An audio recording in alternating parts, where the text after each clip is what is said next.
My name is Gabriel Buck. I'm the chair this afternoon for you, which I only realised when I was listening to Ted this morning. And so forgive me if I'm a bit ropey in terms of what we're doing. But the next session I am going to be moderating. And this is about financial climate change and what we as the financing community need to be addressing. I heard the other day something really quite interesting in that you can divide the world in two types of people, cynics and hypocrites. A hypocrite, which I think most people are, and I include myself in that, is that they do try and change, but we're not perfect. And the key point is that we are trying to change and get a better outcome. But on the other hand, there are the cynics, and these are the doubters, the pessimists, who don't try and change and are not trying to do better. And I do believe that this panel, and I'll let them introduce themselves when I sit down, are people who are trying to do good and get change implemented for the better across Africa. So this session will tackle the impact on Africa in terms of the pandemic, in terms of the debt sustainability, and the urgent need to tackle the issue of climate. Hopefully addressing some of the key issues and helping you to identify what needs to be done to be changed and to get a better outcome. And we're going to have three themes. The first is about debt sustainability and debt affordability. The second is about concessional finance. And the third, which is a bit of looking forward, is what do we expect to come out of COP26? What do we expect to be both the intended and unintended consequences in terms of what we as financiers need to be doing or may be directed to do when looking at Africa? So, actually, I'll turn to Nisrin as I get myself back into position. Turning to you as a banker and understanding that you do a lot of social infrastructure projects in Africa, what does debt sustainability and affordability mean to you? Thank you, Gabby, and good afternoon, everyone. It's so nice to be back in person. It's a good start also to be called hypocrites on the panel. But to begin with, just to set the scene for you, and we were talking about debt sustainability earlier, and we know that there's been a lot of talk recently about that sustainability, considering the increase in debt to combat COVID-19, not only in Africa, but also globally. But just to give you some stats, in Africa, the debt to GDP ratio increased, or is expected to increase from 60%, which was a stable level around in 2019, to 70% in 2020, 2021. Now, it's not really going to stop here. The African Development Bank expects that an additional $150 billion is needed this year, next year, also to continue to combat the impact of COVID-19.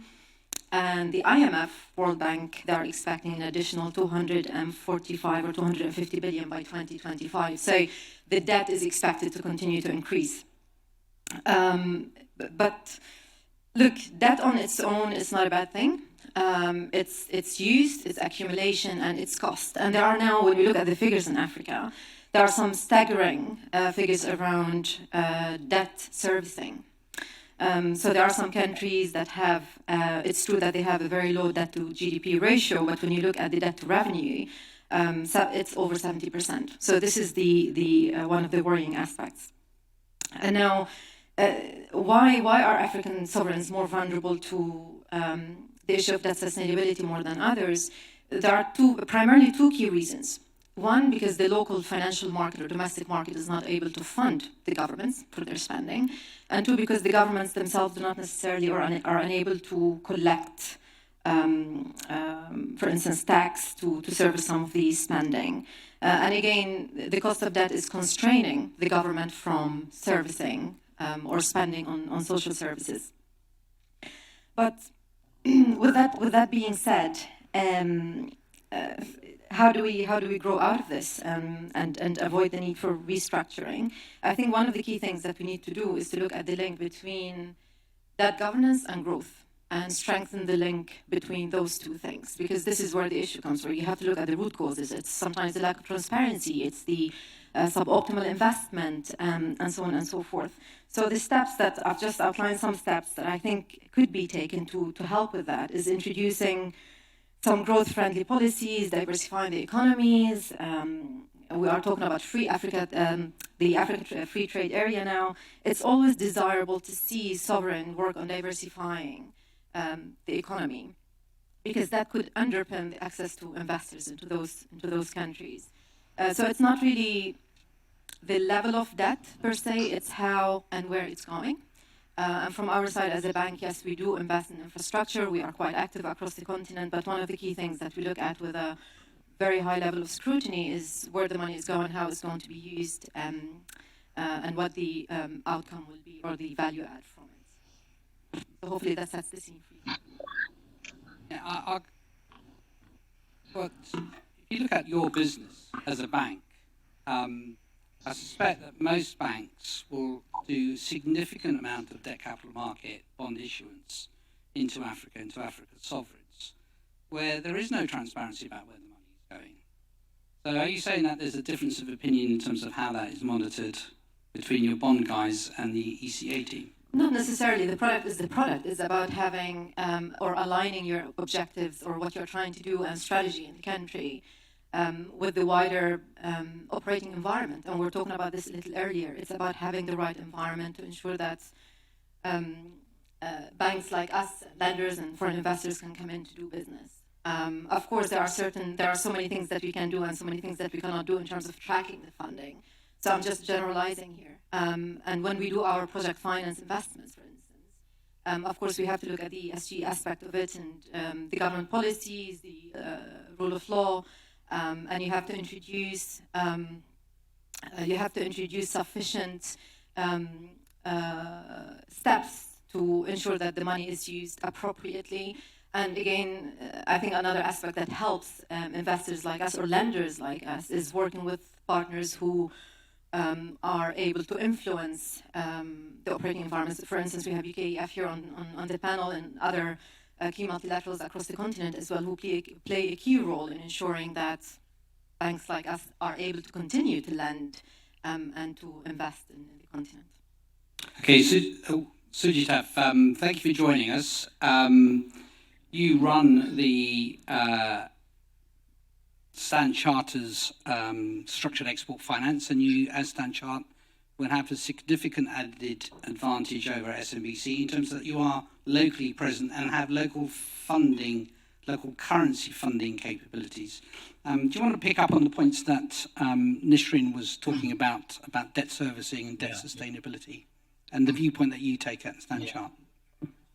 Yeah. Perfect. Thank you so much, Gabby. And just to make sure that you can hear me all, because what I see in front of me is just a dark screen. So it's very much like shooting in the dark. So, and just to give some context, as you rightly mentioned, we are one of the largest lenders into Africa.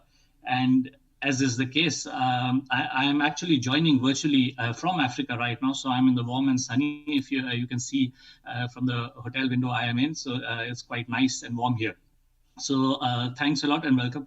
Now, in terms of the debt sustainability, I think that's a great point which you picked up. And just yesterday, we were having these meetings with the Ministry of Finance, and they actually picked up exactly on the point which you mentioned right now, which is on the difference between the financing of bonds vis-a-vis that of an ECA financing structure. And I think they took great comfort from the fact that for an ECA financing, it is ring-fenced the use of the proceeds to a specific project. So they took great comfort from that. And of course, we all know the story about the bonds and how, some of them were not actually used where it was intended to be. But in terms of debt sustainability, right, so this transition is not going to happen immediately. And there is a growing recognition among all the sovereigns that the debt which they take has to go in to fund assets which are ultimately either yielding them revenues or which is beneficial to the people. So, we will put them into two buckets as Standard Chartered, as in, so of course, there's the project financing side of it, where we have got all the bells and whistles which we will put towards in the structure and to make sure that the revenues from the assets go towards payment. But on the other hand, now all the infrastructure need that you mentioned when you started about the $50 to $100 billion cannot be met by that alone. It has to be, and critical needs are to be met by sovereign borrowing. And a great example of that is something which we just did. You might have read about the $1.5 billion financing for water project in Angola, which was done with the guarantee of the World Bank. So that is sovereign borrowing, right? And so as Standard Chartered and all the lenders and as the lead bank, the sole bank arranging that transaction, we of course look at debt sustainability of Angola, and we all know, the debt levels of Angola and where they are. But, it was such a developmental project, such great benefits it brought to the society and to the people that, even World Bank supported it. And, the debt matrix and IMF actually supported that project as well. So absolutely correct. I think it's a long-winded way of saying that, debt sustainability is important. There is a growing recognition among the sovereigns to ensure that the projects go to meet intended purpose. And of course, everything cannot be done through project financing, but we are seeing this movement towards project financing. But at the same time, the sovereign financing with EC support is extremely critical. But the two bankers here, and you make yourself sound like white knights. So can I ask, have you ever turned down a project and said, I'm not doing this because I don't think you as the sovereign can afford this? Without going into detail, yes, we have said no to certain projects for one reason or another. Yeah, that's saying no to the project. I'm talking about saying no because of the debt sustainability. Oh, absolutely, because in every transaction that we look at, you need to look. Today, who are the biggest spenders in Africa when it comes to infrastructure projects? It's mainly the public, it's mainly the governments.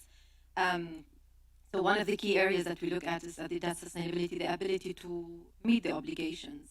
And if the government is the counterparty or the Ministry of Finance is the counterparty in a project, you need to make a thorough assessment of that.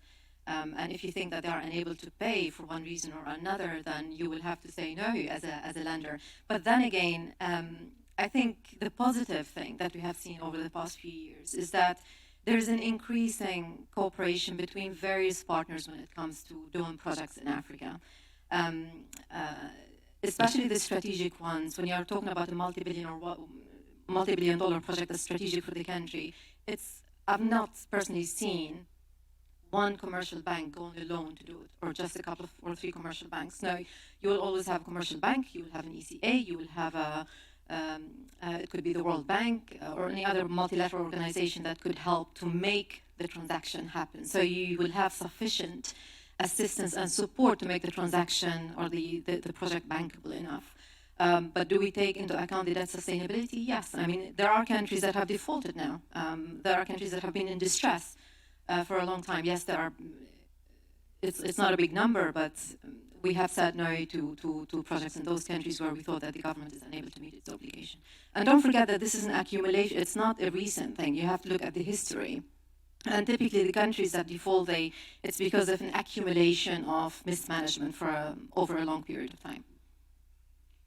And maybe this is a good time, Michele, to talk about UK export finance and to get an ECA's perspective. And in particular, there's two aspects that I always find interesting about UK export finance and other ECAs, is your sustainable lending criteria, which for me seems like a bit of a black box. We don't really understand what goes in, what comes out.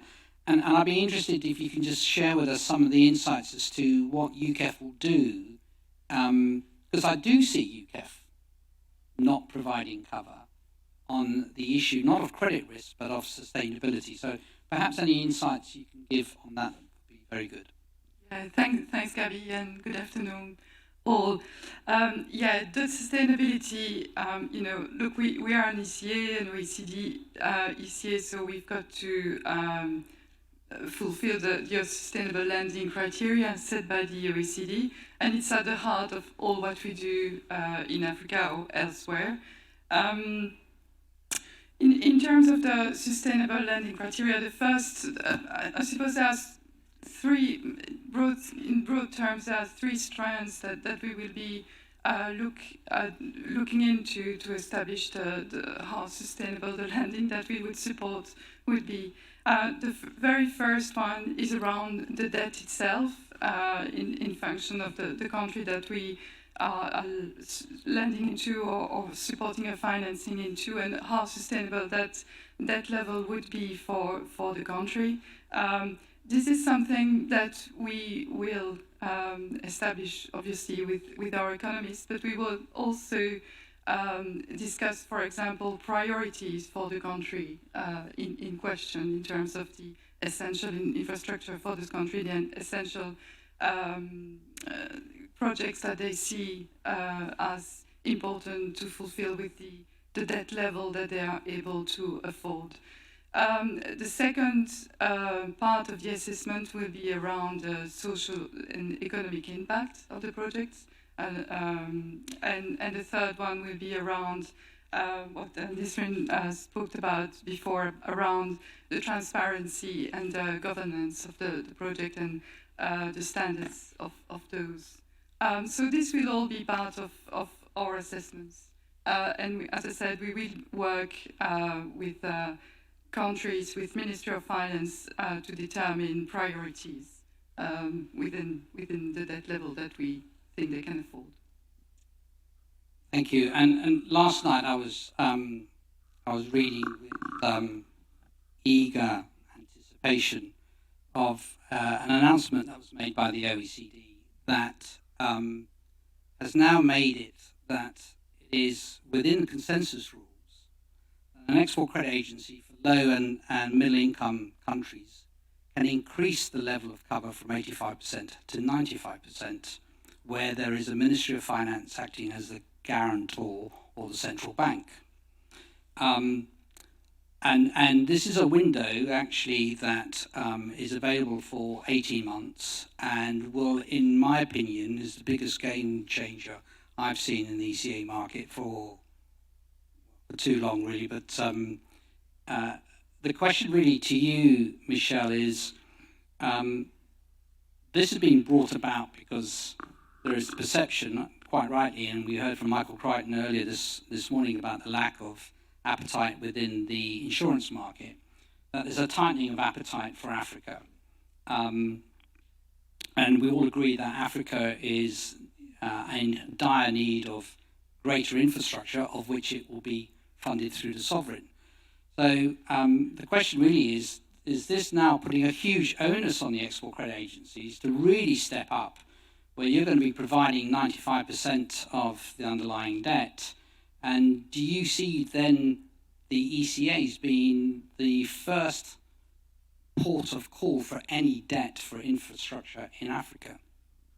Listen, whether it's 85 or 95% of the debt, I think we play a massive role in building the infrastructure in Africa. And as was said before, we work with. I think ECAs have, with our governance and our standards, we encourage others to participate in the market. So we obviously work with commercial banks, but can also work with other partners who will take comfort from the presence of ECAs in financings. This being said, again, whether it's 85% or 95% that ECAs can finance, the sustainable lending criterion will still be in place. So we'll still look at the amount of debt affordable by the country in question.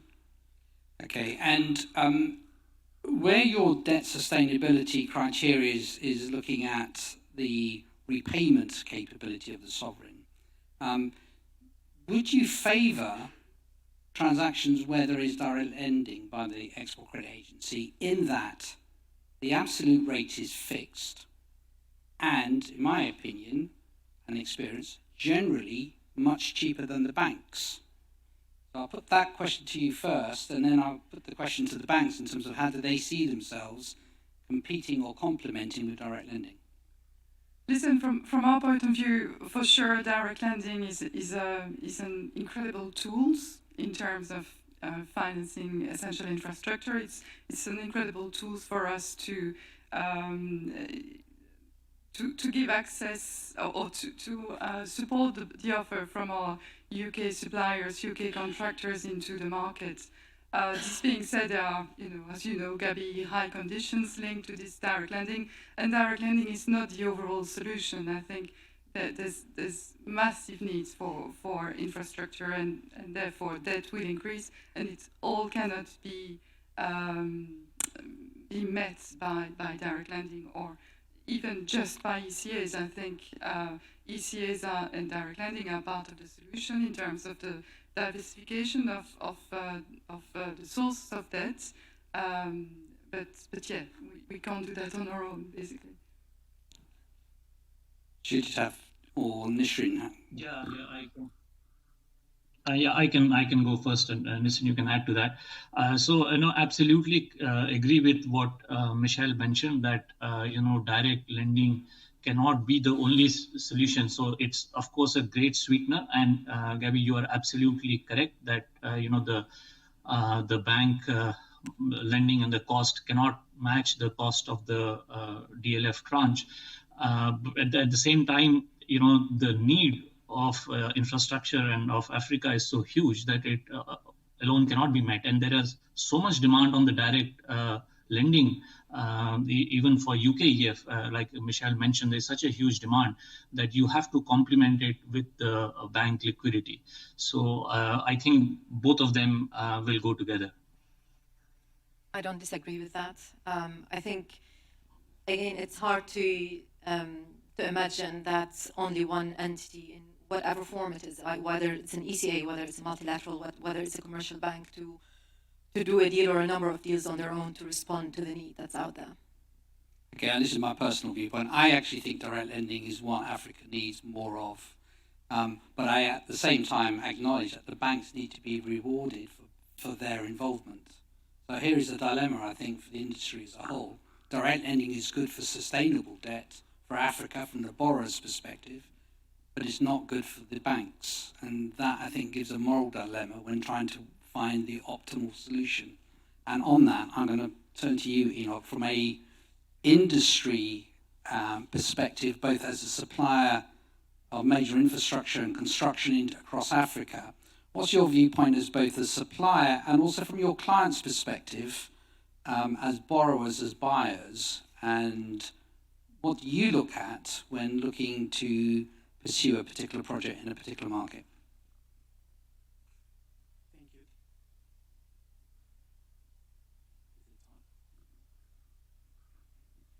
Thank you, Gabi. Good afternoon. My name is Enoch Mwita. I'm the Head of Business Development for Africa for ASGC.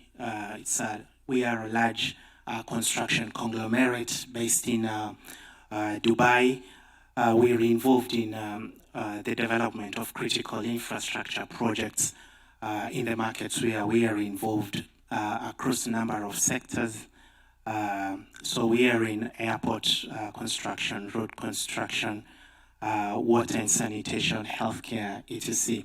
We're increasing our footprint in Africa, and majority of our clients are actually sovereigns. So we work a lot with governments and alongside ECAs. Actually, ECAs provide the bulk of the finance that goes into the specific projects that we undertake. And I'm happy that Michele is actually sitting next to me here, because we've got a very good strategic relationship with UKEF, and as a contractor, we actually at the moment are the contractor that holds the biggest portfolio for UKEF supported projects globally. So to respond on the issue of sustainable lending, yes, it's also very critical for us, because as governments approach us to undertake some of these projects in the markets in Africa, we have to really consider the issue of sustainability.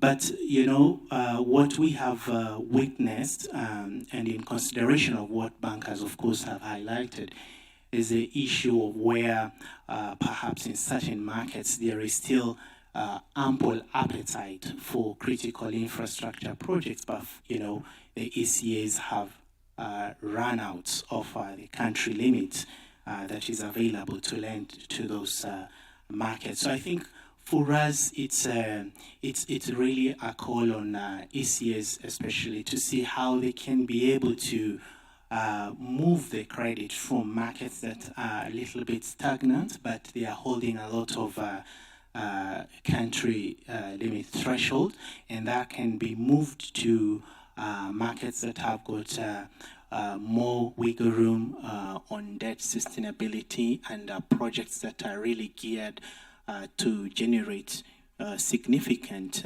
economic growth. Because again, debt sustainability and economic growth, sometimes go hand in hand, because like currently we are in a pandemic situation, and the buffers that might be used from a policy or a fiscal perspective get often disrupted by situations like this that are more external, and a lot of countries are not prepared. They are not prepared with, but that does not move us from the discussion that Africa still needs to finance majority of their projects, and they do require financing to do them. Thank you.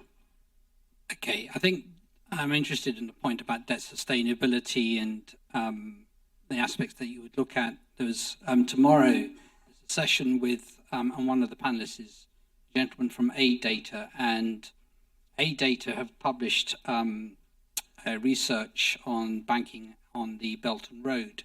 And I've got a quote from their publication where it says, China has quickly established itself as the financier of first resort for many low-income and middle-income countries. And I agree with that. I think we all agree that they are. But the reason they are is that they provide concessional finance. So they're able to provide financing which is longer and cheaper and fits within the IMF and the World Bank concessional lending criteria. And we sit on the panel as bankers, as exporters, as export credit agencies, but from a UK perspective, we don't have a concessional finance. We are unable to provide a solution to what the IMF and the World Bank have set as a criteria for a country in Africa that has to borrow on concessional terms. So Enoch, I'm going to come to you first on this. Do you see this as a major barrier for you to do business in concessional markets? And do you see the Chinese being able to take a lion's share purely because of the financing solutions? Yeah, I think I'll be in agreement that indeed you cannot overlook China in Africa and their growing influence. China is the second largest economy in the world at the moment, and they control a very large chunk of infrastructure projects in Africa. But again, probably I might want to differ slightly on the element as to whether their financing is really concessional, and that could be perhaps the major driver for this specific growth. But in my observation, particularly in the early years, if you just look at how China has grown its portfolio in Africa, majority of the financing up to maybe around a decade ago, it was primarily out of China Exim Bank. That's the China Export-Import Bank. Obviously, the rates and the products that they were advancing to African governments were below market rate. But if you look at the environment currently, it's really infiltrated by over 30 Chinese creditors, and most of them, the products that they give to African countries are really not concessional, they are non-concessional. So that brings us to the subject of, number one, the quality of the Chinese loans, and also if you make an assessment on the collateral that the Chinese use to secure some of this borrowing. Most of this is normally tied to the natural resources for the African countries. So in my view, this is really kind of a very bad legacy. And at the end of the day, maybe the quality is what really matters. And I think when credit is organized in that kind of manner, then again, takes us back to the same question of debt sustainability that we've just covered. Thank you. And that's interesting. I do have a different perspective in terms of the deals that I've been involved in historically with the Chinese, and they do lead really quickly with terms which are compliant to the IMF and the World Bank, because the borrower, it is the borrower's obligation to verify to the IMF and the World Bank that they are compliant. It's not the lender's obligation, it's the borrower's obligation. Maybe I'll turn that to Michele. Sorry, but let me also just quickly respond and say the information that is available in the public domain on the specifics about this, how these loans are structured is very, very minimum. So there's the issue of transparency. I mean, it's really opaque. You'd never get to know exactly the terms that were used to secure some of those transactions. True. I've done those deals. They are very opaque, but they're not opaque between the borrower and the IMF and the World Bank. So I will turn this around to Michele. I mean, how many deals has UKEF done in a concessional market? So you know, it's no mystery. We do not have a concessional offer. We work on commercial terms. So we are restricted in terms of the transaction that we can do with sovereign in concessional markets.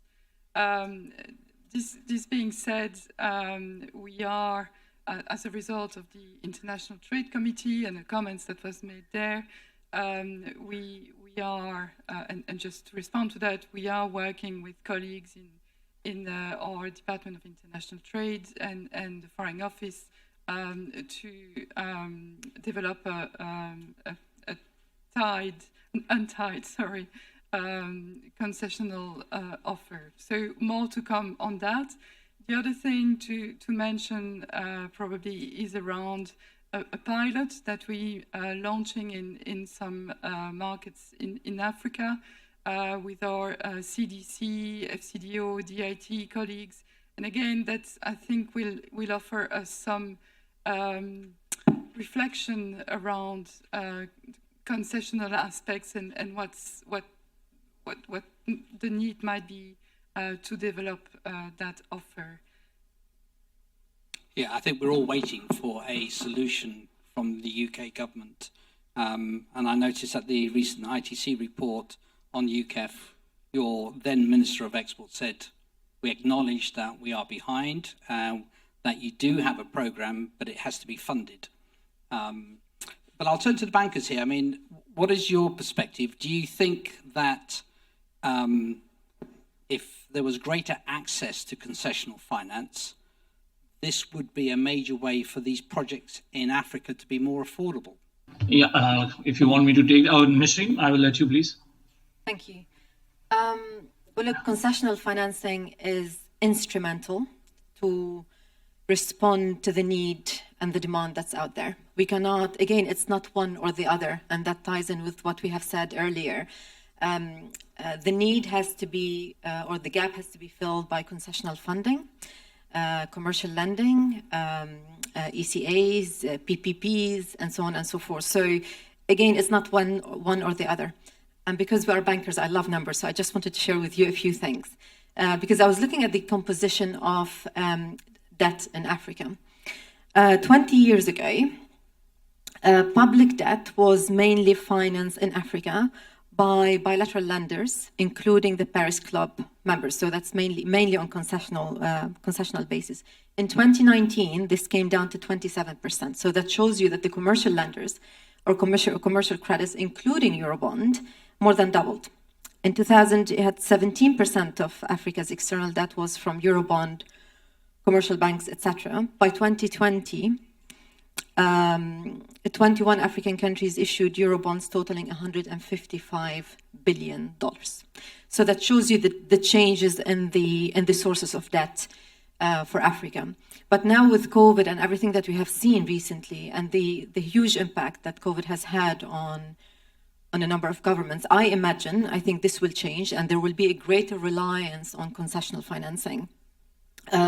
Look, and again, that takes me back to the vicious cycle that I alluded to earlier, because today you need to be able to service your debt at in an acceptable cost level, because today if you continue to borrow commercially at elevated levels, you will not be able to maintain the growth that you need for economic development. So concessional financing is incredibly important. Yes, the African governments have been trying to diversify the sources of funding, but we cannot ignore concessional financing. Yeah, and so just to add to that, Gabby, and I listened to what you had to say as well, in counter to Enoch's point, but I kind of do agree actually with what Enoch is saying, because concessional capital, yes. So maybe to start with, China has provided concessional capital, and we can see Chinese contractors making headway or winning some of the big infrastructure projects. That has surely happened, but slowly that concessional capital then has been replaced by the Sino-Share buyer credit program. And I can tell you this has happened. Look at, Nigeria Railways. It started with the China exempt concessional capital, then moved away to Sino-Share, buyer's credit program. So yes, so concessional capital has been the reason, but is not the only reason why the Chinese have been so dominant across Africa in terms of the various projects which they have done, right? So I kind of do tend to agree with what Enoch mentioned. But at the same time, also, even if you increase all the concessional capital, it doesn't mean that all the projects across can be done, because when bankers come in, when commercial lenders come in, there is a questions asked, due diligence done, and there are structures put in place to make sure that the projects which are being done are sustainable. So that also, so the scrutiny which comes in when commercial lenders like us come in is also quite valuable. So while it is great, concessional capital, of course, I hear you. It's the point which you mentioned about IMF, and, it ticks the boxes in there.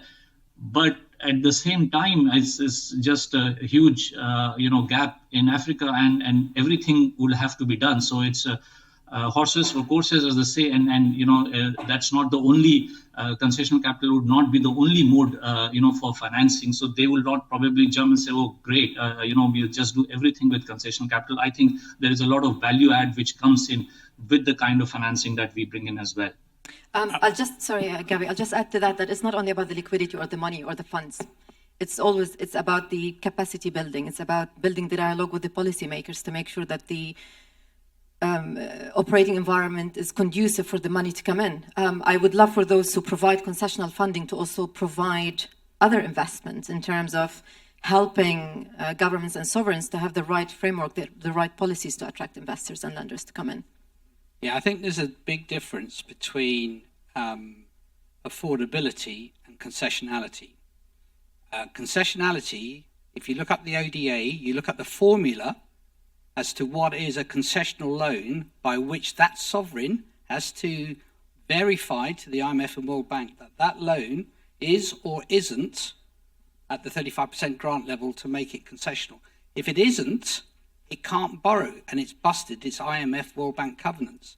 And I do disagree. There are many countries in Africa, and my concern actually is that Africa's market, in terms of countries which will have more concessional borrowing limits imposed upon them, will actually find themselves that they can only borrow on concessional terms, and that their non-concessional borrowing limits is zero.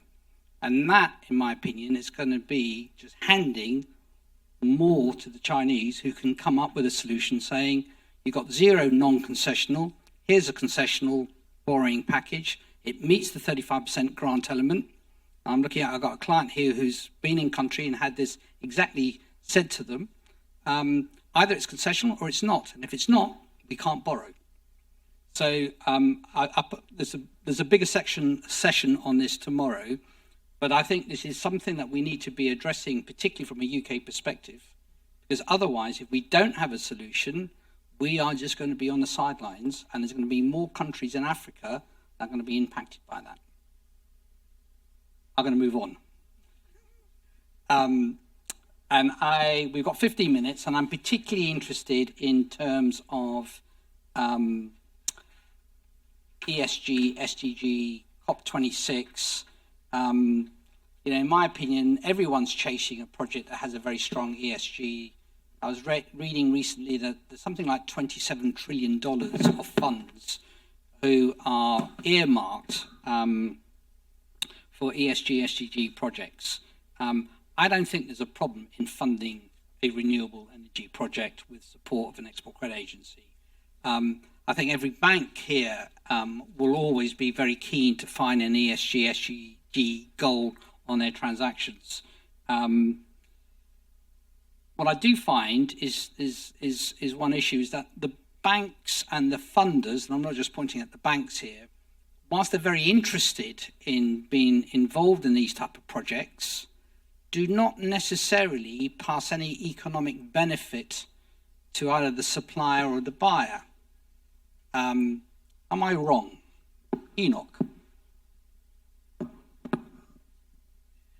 So when you look at the ESG elements, and they're really going to be an increasingly big issue going forward, because also as advanced economies recover from a pandemic era, there's going to be a lot of integration between the emission of the control of the emission of carbon into the environment and the posterity measures. So we are going to see more of this in the financing frameworks that are going to be part and parcel of the projects that do come on board. So having said that,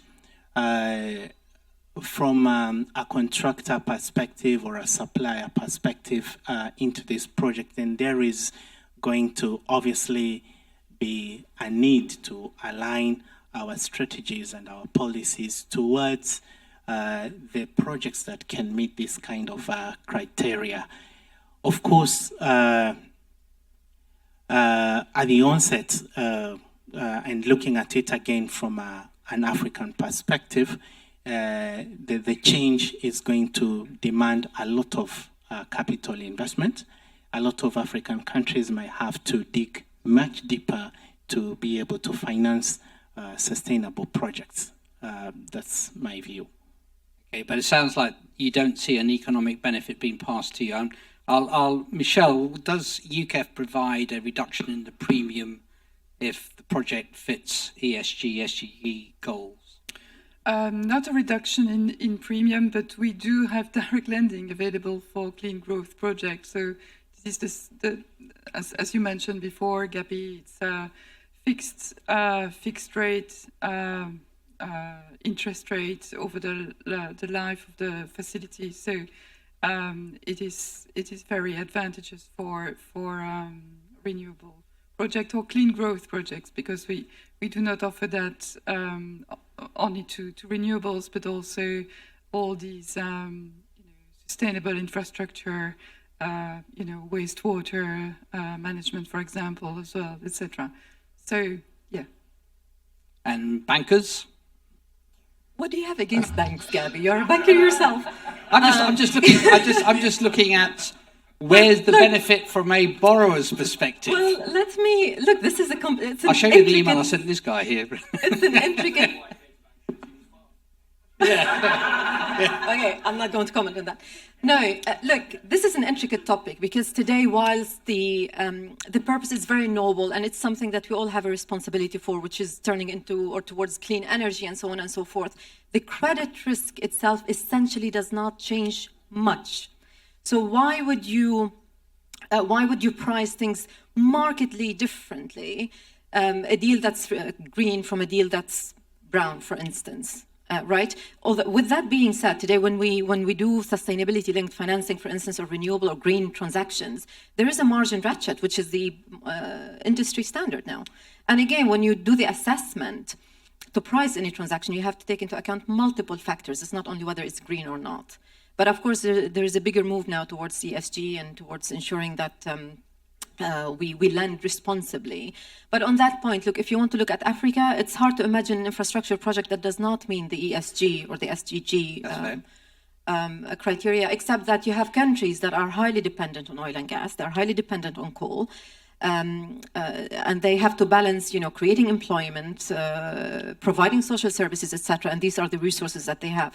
So the question is, how do we contribute by continuing to fund these projects, knowing that there must be a roadmap towards cleaner energy and towards cleaner financing, cleaner energy.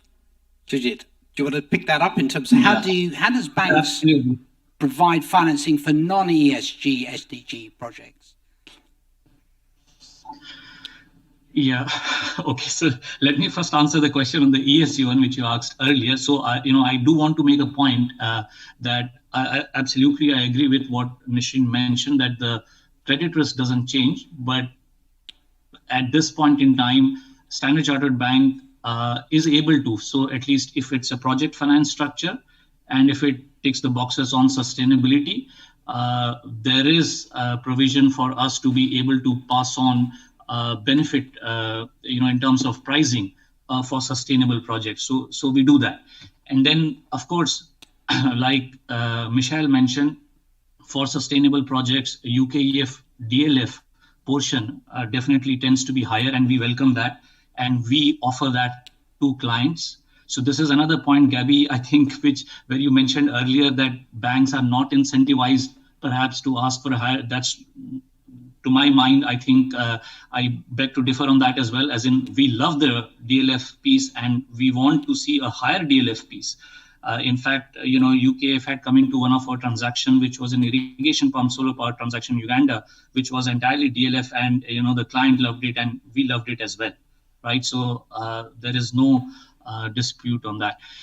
In terms of how the non-ESG is going to be done, so what I can tell you, Gabby, is right now, we are investing a lot of time and effort. For instance, I will give you an example of the standard gauge rail project in Tanzania.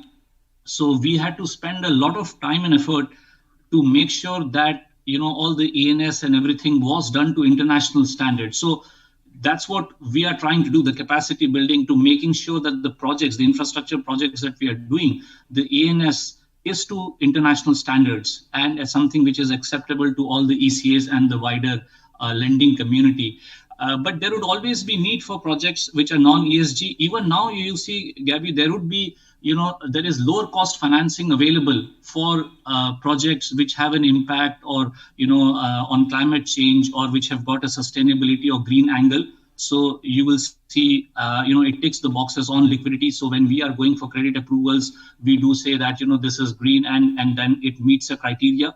So, but the non-ESG projects also would have to be done because this transition is not going to happen immediately. Standard Chartered has committed to be one of the banks, net zero banks by 2030. So we are committed to do that. But at the same time, as an emerging market bank, we realize that this transition is not going to happen overnight. So Standard Chartered would continue to play a role in both non-ESG projects and ESG projects, as we have demonstrated by a leading role in like the projects in Tanzania and Angola. Gabby, just one comment. Also, as a commercial bank, just to defend the banks a little bit, we are playing our roles in supporting our clients in their energy transition. So we are contributing not only by providing funding, but by helping with putting in place the framework to go through the energy transition. And I think there'll be many people in this audience, both here and online, would be pleased to hear that you have that transition capability. We've only got, well, actually, we're a bit over time, so I'm going to give you 10 seconds each in terms of what would you like to see come out of COP26 that would make you do what you want to do better?